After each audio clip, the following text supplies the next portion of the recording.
Morning, ma'am. Ma'am, my question is very simple, ma'am. We are living in a global village, which is spoiling the villages. And the gap between rich and poor is becoming bigger and bigger. So, how to eradicate this? This is with all the social consciousness.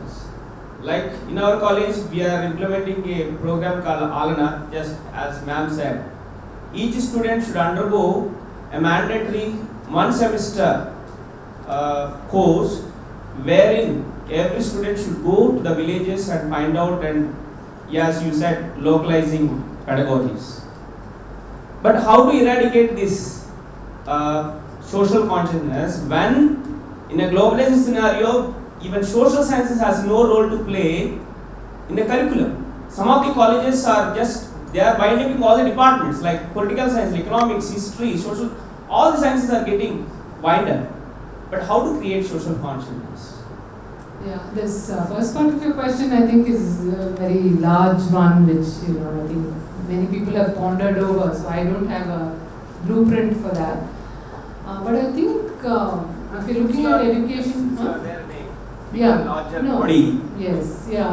I would say that equalizing opportunities at the elementary, very, very foundational level is important. For example, what good research is showing, and is one of the reasons why India we have not been able to address inequalities is because there is no equality of education opportunity. We have the world's largest, most differentiated schooling system. We have something like 9 different boards which cater completely to different socio economies. The poorest, lowest one, most dismal school to the poorest, and the most expensive school to the richest, which meets so-called global standards. But the other thing, your association of the global village, which is globalization with increasing inequalities, I think is misplaced.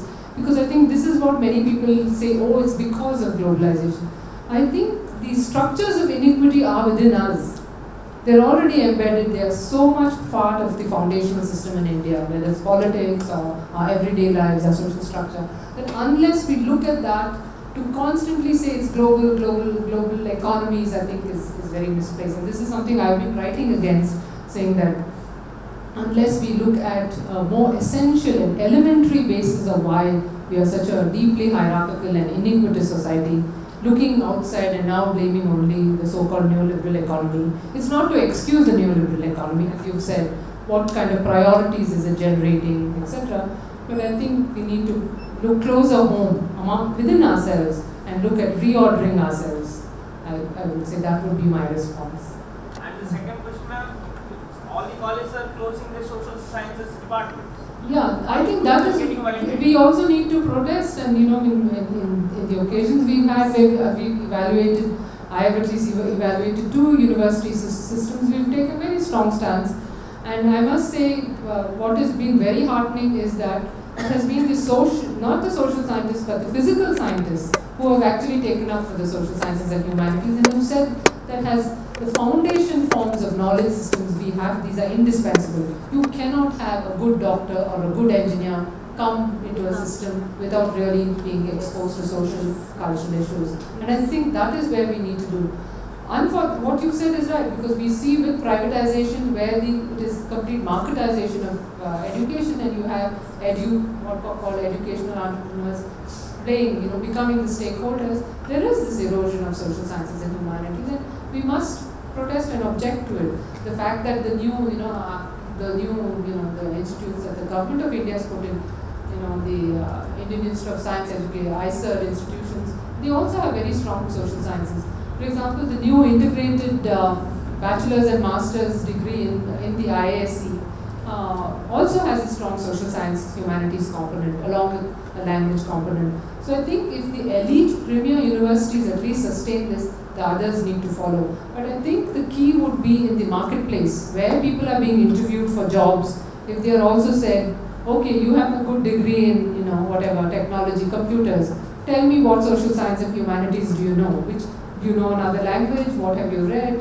Etc. Which is what happens in the US. That is why a premier liberal arts education in the US has more importance than an MBA or an engineering degree. So I think unless we shift those premises, we will not see that changes taking place. Good morning, madam. Yeah. I am Ms. Annapurni from J.A. College, Periyakkulam. I am a teacher of literature, and so I don't think that we need a separate subject to make students socially sensitized. We can do it through literature itself, because literature mirrors life. It is based on life. It reflects life, and so naturally, when we read books, when we read fiction, for example, the students can identify themselves with the incidents, with the characters, and with the background. And so, reading literature will take them to the society. Literature relates the students to the society. And so they can understand society better, and so they can understand the feelings of other people. They can cope with all kinds of problems in society. And so I feel that through the subject we teach, we can make the students socially conscious. You're very right. Literature really forms what I call foundational knowledge. For example, when we're talking about interdisciplinarity of the social sciences with humanities or interdisciplinarity itself, I think literature will play, and more especially now you have more and more literature being translated from the Indian languages. And I think that would be very representative, better than even outside mainstream English literature. And as you said, they really reflect life, and which is what we're seeing, new body of literature which is based on autobiographies. Yeah. It's very common also, because all students all students have a proper English. And as everybody will become familiar with the situations in life. So they play a very great role in teaching the students about the society. Ma'am, are you having lessons that reflect contemporary life? You talk about Shakespeare and... No, it's not so. Nowadays, many writers are autobiographical in nature. Many works are autobiographical in nature. And so we study the problems within the classroom. We can stay in the classroom, but we learn about the problems in other countries also. Because many works are autobiographical nowadays. Okay, I'll just add to what you said and probably answer what you asked, because I also teach English language and literature. Yeah, so there is this common belief that we teach something that Shakespeare wrote or Wordsworth wrote, and how is that going to help develop a social consciousness? So I just finished an MPhil thesis with a student on communicative competence versus cultural awareness. So basic theories of language say you cannot really have communicative competence. Knowing a language is different from having communicative competence in that language until you also know the culture of that language. Because in India, if somebody is serving you something, or say that's enough, but that will be considered rude somewhere else unless you say I'm done, thank you, and things like that. So they're all part of the culture. So language and culture are so related. So when we're studying, when we're learning a language which is non-native to us, like English, you are always, or it has been the convention to learn it from English texts, from English writers. So that's where, for decades, we have learned Shakespeare and Wordsworth, and all Keats and Shelley. But now that English has become global and it's no more the exclusive property of the English, and we have a lot of literatures in other languages. So we were looking at, can we study English and also not lead to erosion of our culture by learning another language? We're studying this in our MPhil thesis. And we came across some very interesting studies which said, initial stages the language is new, so expose the children to a new language through some familiar text. So use more Indian texts. Nobody knows, which of us knows what a hot cross bun was? We all studied it in nursery, even now we say hot cross bun, so nobody knows what a hot cross bun is. So teach them what is more local, but they shouldn't be at a disadvantage when they go to higher education. So gradually move to more continental literatures, and maybe at higher education expose them to literatures of other places. So then if there's a kind of gradation and there's a common understanding, and this is something policy decision and it's a bigger thing, but this is what the study finally said, that you must have a good mix of local culture and target culture texts. Thank you. I hope that answers what you... Yes. We have contemporary literature also. I am Vanita, Faculty of English, Vellalar College for Women, Erode. And in our syllabus, we are given more thrust on epics and scriptures. And apart from them, we are planning to include folkloric oral traditions also, regional traditions I mean. Like sir must be very familiar with Dr. Krishnasamy, Kurunadayan Kaundan Kadai and Naladangal Kadai. These oral traditions are full of traditional wisdom and folkloric aesthetics. And I think that will enable the students to empathize with the people of their culture, and they can be rooted and they can find their roots and identity too. Thank you. Culture of our region should be reflected not when you reach higher education level. In fact, most of these, the aroma of the soil is imbibed in the young age. So it should start from nursery itself. Instead of learning Jack and Jill and all, you better learn some folklores, and region-wise there are so many songs which are common. That should be put in English or in any other language that the child is learning. That will help a lot. Also feel more grounded. Yes. Now when we read R.K. Narayan's Malgudi, we are immediately drawn to the southern culture, early in the morning coffee and then everything. I mean, since I have been brought up in South, though I am a North Indian, I know the culture of South. So that reflects in his books. So these should be presented to the students to read. Professor Vasavi is recognized for raising this important issue of creating a link between writing in vernacular languages and the writings in English. Also identifying certain unresolved tensions at the social and cultural level. A major contribution is identifying and translating some of the Kannada writings on history, society and culture. This is the book edited by her. Those who are working in vernacular languages also will notice that a large body of writing, which are more significant than the writings in English, lie unrecognized, untranslated. So she has undertaken this noble task of translating all these vernacular writings in Kannada, mostly the contestations in region, religion and language.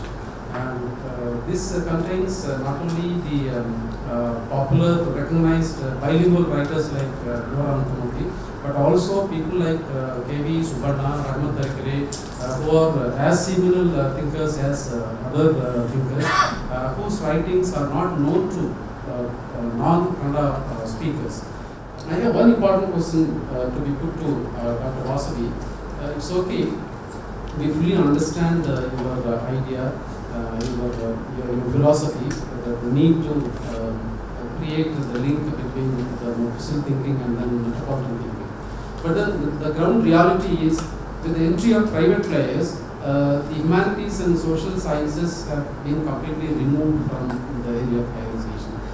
Those areas are considered to be abandoned to children by the private players. And then you also have a situation where all the government institutions where these social sciences and humanities subjects are offered, the teachers are ill-equipped. They are either too indifferent or towards the very purpose of teaching, or they are less proactive in learning new things and getting exposed to new things. So there's a huge gap between these two situations. I think over a period of time the government also might decide, because there was a move in Tamil Nadu to remove all the, to close all the arts and science colleges. And in Tamil Nadu also there was a move, I think, I don't know, to close down, to remove the courses in humanities and sciences and to offer only the science courses. I don't know. Yes. If that happens, where will we encourage the teachers to localize pedagogy and to localize social sciences? I don't know. This activism related study and learning, and the ground reality, the government will always come to the order. Look, if you express such expressive ideas that might create social tension, that might lead to large scale violence and all that. So please be mindful of this fact, and then keep your studies only to the classrooms and all that. I just responded. Yeah. We request Bryce to do some promos of the studio on No, I just responded to that. I think one of the, I don't foresee an immediate closure because there's just far too many of the undergraduate colleges. The largest proportion of students are in humanities and social sciences across the country. Not in Andhra Pradesh. No, across the country as a whole, data shows that. So I don't think that happens. The second is what I just said. I think employers should then focus. Whether you, whatever technical basis you come, you have to have this as your foundational knowledge. So therefore it becomes inbuilt. Because right now, for example, some medical colleges were also talking to us why they need to have social science components. We work closely with the AIMS, which is of course India's leading institution, and they are absolutely open to now actually having it both at the 5-year MBBS level and at the postgraduate level. They find that there is a sharp inadequacy of their own studies. So I think there's some very mixed trends. These are small, isolated. But what you rightly said, it's this proliferation of private institutions with no accountability to the idea of education as a broader, worldview that is really making it only fit to be for the market. I think that's what we need to take on much more. And with that, thank you again. Good morning, everybody. At the outset, on behalf of TQMS and Christ University, I'm thankful to Professor Vasavi for a wonderful presentation and lecture on pluralizing social sciences and localizing pedagogies.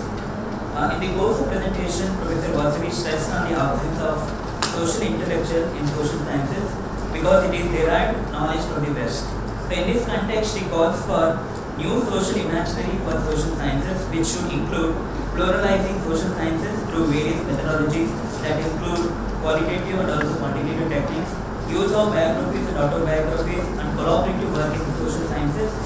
She also said that participative, interactive, and experiential learning is the best method for localizing pedagogy. So, on behalf of TQMS and Christ University, I am thankful to you, ma'am, for taking time off to visit Christ University.